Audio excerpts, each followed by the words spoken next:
Pag spoken poetry, no, parang iisa lang yung tono. Ako, yung tanging taong nanatili sa tabi mo nung naghanap ka ng masasandalan sa biyahe mo papunta sa dulo. Ganun pa man, ako pa rin ang pinili mong bitawan, oo nga pala.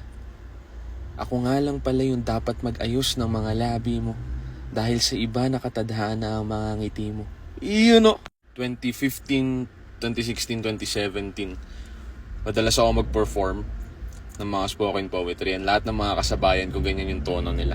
So as someone who wants to be different at some point, because I always wanted to stand out, here's the Moose version. Gaabang ako palagi sa'yo. Kasi ikaw ang kaligayahan ko.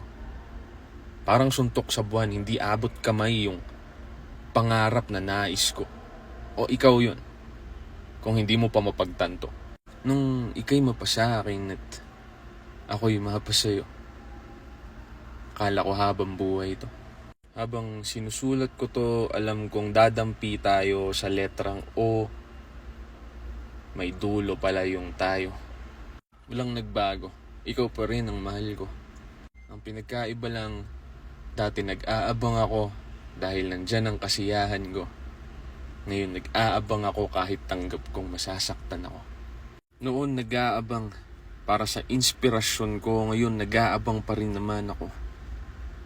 Ipamukha lang sa sariling, eto yung sinayang ko.